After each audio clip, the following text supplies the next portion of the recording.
Welcome to my channel.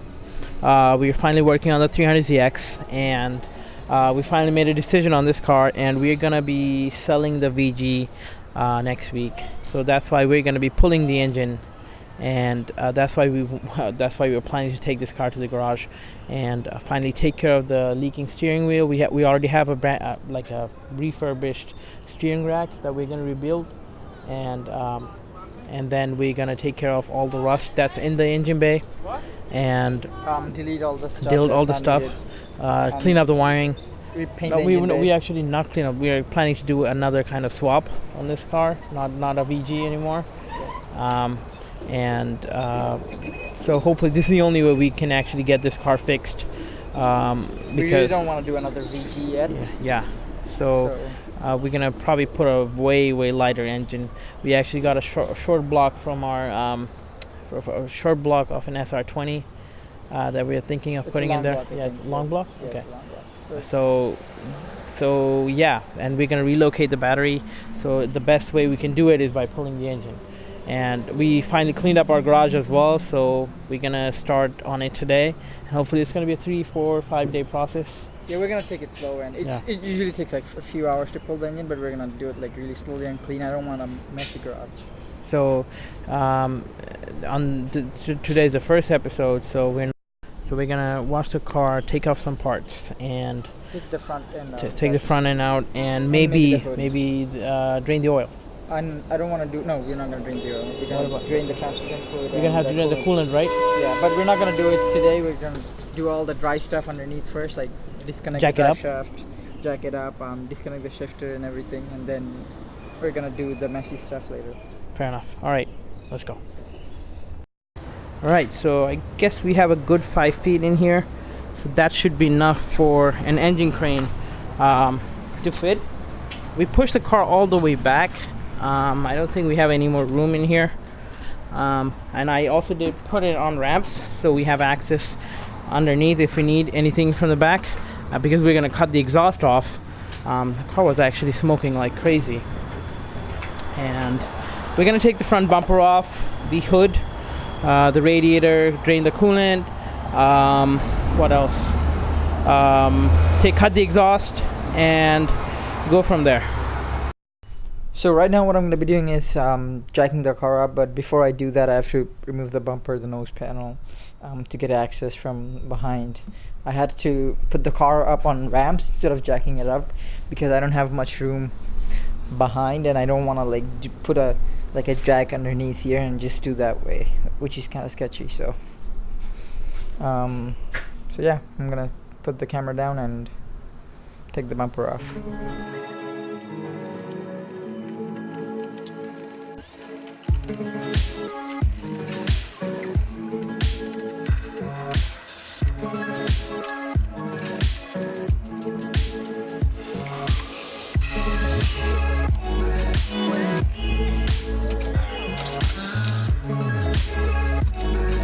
So right now I have a lot of room to put the jack under, so I'm just gonna jack up the car. Just make sure the handbrake's on. Put it in gear. Now I'm just gonna jack it up.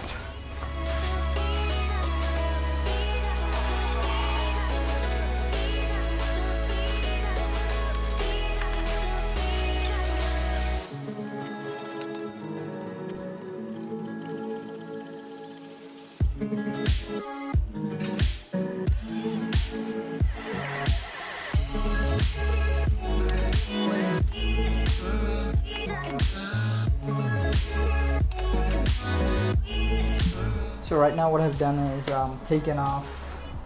jacked the car up, and now what I'm going to do is take the intake off, take some of the wiring off because I have the PTU connected to the intake. It was just a hack, so, and then I'm going to try and unbolt a few more stuff. I really wanted to unbolt the front crash bar, but I don't have my impact with me right now, and I don't want to break, because these are pretty rusty and they look pretty corroded, so I just used some WD-40 on them.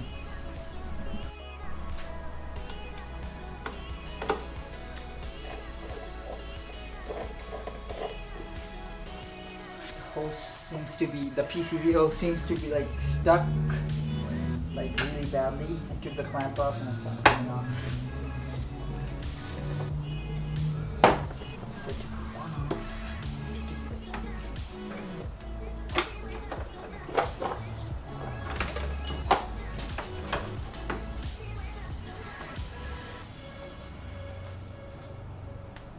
This is like actually seized on there. This is the PCV hose that connects to the metal pipe and goes to the ICV. So now that that's off, I'm gonna, I don't know what I'm gonna do next. Maybe this. So right now what I'm gonna be doing is draining the coolant, at least from the radiator, and then I'll take the radiator hose off. But what I'm gonna be doing is, yeah, you can't really see it from the bottom. Let me show it from the top.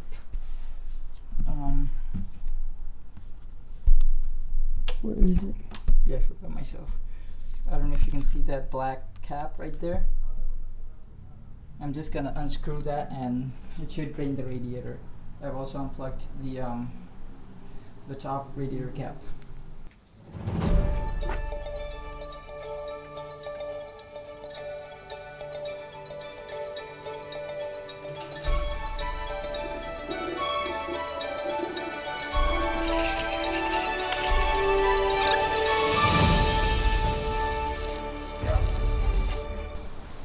So what I've done right now is just put the petcock back on the radiator drain, and now I'm gonna drain the radiator from the lower hose, and hopefully it doesn't spill everywhere. So that's the lower radiator hose. So I'm hooked, and now I'm gonna try and take the radiator out. Basically it's just this top hose and then this bolt right here and this bolt right here, and then it should just come out.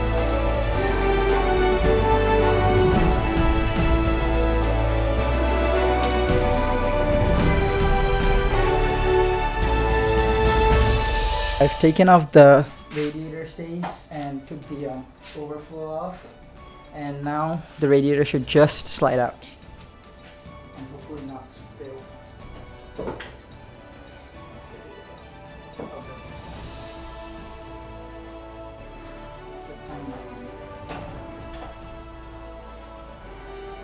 Now what I'm gonna do is take off the radiator hoses and actually put them back on the radiator, that way they stay together and don't get lost. Here's a quick tip when you're like pulling or any kind of like coolant hoses or oil or power steering hoses, just plug them like this. What I did was got some old gloves that are torn, layered them on top, and then zip tied it like a hose clamp, and that's just gonna avoid spills and any kind of mess in the garage when you're actually like pulling the engine and moving the engine out. As you can see, there is already some coolant there, so that's gonna save me some cleanup on the long run, and it's not gonna get messy.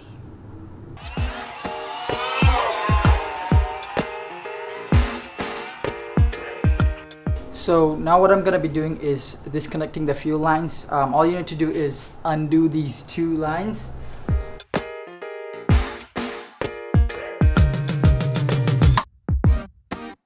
I will not bow down. So that is pretty much all you have to do to take the fuel system or disconnect the fuel system. Right now what I'm going to do is remove the crash bar just so that I have some extra access. All you need to do is remove like these 3 bolts. Sorry. Yep, these 3 bolts. As you can see, I've marked it with some white marker because I don't know if it requires adjustment. So when I put it back on, I can just like align it with the marks. So the front crash bar is out, and I also took the battery out because why not. And currently I'm working on taking the fan clutch out. It's pretty much just like 4 bolts right there, and it should come out. or it's actually 4 nuts. I actually took the fan out first, and now I'm just gonna take the 4 bolts from the water pump and take the clutch out. The fan is held on by 10 millimeter, 4 10 millimeter bolts right there, like one here, and one there, and it should come off pretty easy. So I just took the clutch fan off. Now I don't know if you can see this or not, but I have a lot more room to pull the engine out, and right now I'm just gonna start on the wiring harness and just start unplugging everything.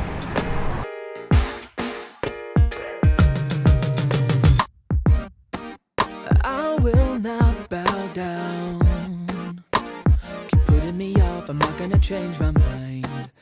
Your headstrong forward, but this time around. What I did now was take off all the injectors, all 6 of them, unplug all the coil packs, unplug the 2 coolant temperature sensors, took off the vanity cover, or beauty cover, or plenum cover, or whatever you like to call it. And right now I'm gonna take off the CAS connection right here. It's held on by zip ties, that's why I didn't take it. It's held on by zip ties, that's why I didn't take it.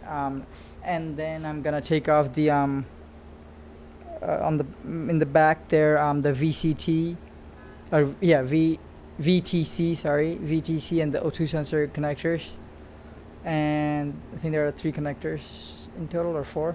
And then there should be a few connectors here and there on the sides, like the oil pressure sensor, the EGR solenoid, and AIV if you have that. Just unplug those, and that should be most of it. And then you'll have this unplug the starter wire, like from the transmission harness, to separate the engine, and that's pretty much it. You do have to unplug all the transmission harness, since I'm taking mine. So I do have to do it because I'm taking mine out with the transmission, not just the engine itself. And then that should be pretty much all of the wiring that you have to take out. Taking my time, don't push me. I'm not coming down. Right now what I did was just take the throttle cable off, and now I'm gonna take the TPS off.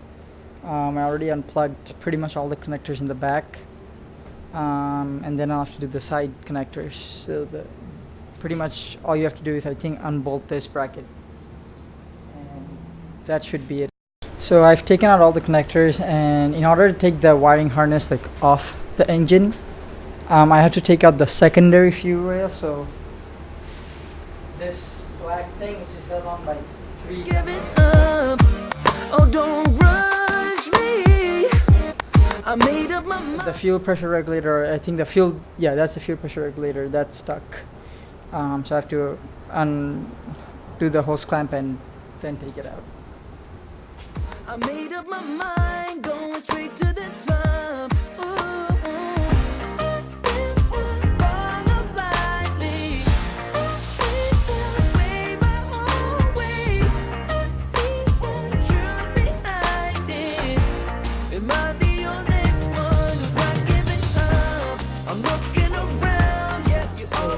That is one of the bolts that hold up the wiring harness, and the other one is attached to the plenum, sorry, the balance tube. So I'm just gonna take that out as well.